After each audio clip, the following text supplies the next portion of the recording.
The gentleman from Virginia, Mr. Griffith, is recognized for 5 minutes. All right, Mr. Civic has helped me out. We got all these people who buy and sell stocks. We got a securities expert. I'm none of those. I'm just a poor country lawyer. I started off in a relatively modest background, but I got questions. So would you think that we should have some kind of a de minimis, and what should that line be for ownership?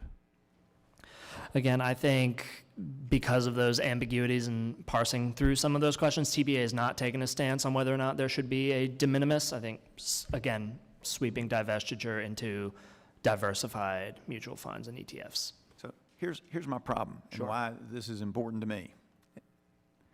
And it's small potatoes. I mean, really small. When the Stock Act came out, I decided it wasn't worth the paperwork. So, I use this all the time on the stump because I don't come from wealth. So I decided just to sell my entire publicly traded portfolio. And I, to this day, do not know what my wife did with the $6,000. She's wearing it around her neck. So what I did do, though, because I was trying to do the right thing, in 1990, the swimming pool I grew up with, and I still swim competitively today, not very fast, but I'm still in there, was in trouble, and I led a group to buy it out. And we bought it out, and my family owns about 20%. If we have a mandatory divestiture, the company, because the biggest asset, and it's worth more than you might think, it's not worth a fortune, but it sits on 3.2 acres of prime land. And if I'm forced to divest, and my children, and at the time, my children didn't own any shares, now they do. But if I'm forced to divest, the company probably has to fold and sell out because they can't afford, it's not a cash flow business. Our idea was to keep the pool open. And it is a for-profit company, even though we haven't gotten a dividend in about 15 years, and nobody's upset about that because we're trying to keep the facility open for the community. But we have made money. There was a time in the 90s where we made some pretty good money.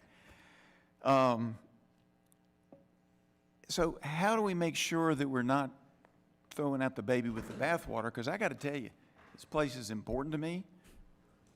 It's important. And we have given a share to my son of the parts that we own because my wife also is blocked from being on the board by virtue of her job. And as soon as he turned 18, we gave him a share so he could be on the board to represent our interest in this major investment. And it is actually for us a major investment, even though it's not worth a fortune. And some of the money we've talked about today, this is small potatoes. But I want to make sure when we talked about agriculture, and if that was but I'm not in the profession currently of running swimming pools. I have been a certified pool operator, and I have been a lifeguard back in the day. But that's not my profession. So how do we make sure that we're not eliminating me or making me sell something that I feel strongly about because it's been a part of my childhood and a part of all my kids' childhoods? And by the way, my son helped coach the team last year to the championship in summer league swimming. So how do we protect that while curing the ills of people who are trying to do bad things? I think there's room, as I mentioned earlier, to Chair Stiles' questions about the agricultural related issues, looking at the exceptions for families on occupational related investitures and the pre-disclosures that Mr. Copeland was talking about. Pre-disclosures I'm good with. Yeah. Occupational, nobody in my family is going to be an occupation of operating a pool. I mean, that's the problem. We're not going to, but we're invested in time and energy and love in keeping that pool open. I'd be happy to follow up with your office and talk more about the specifics of the bill.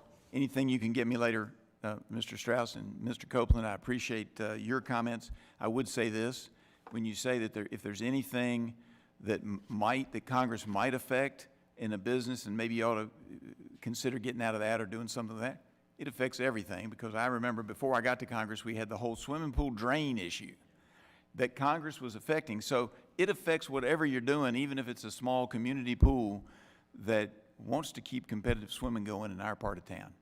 With that, Mr. Chairman, I yield back. The gentleman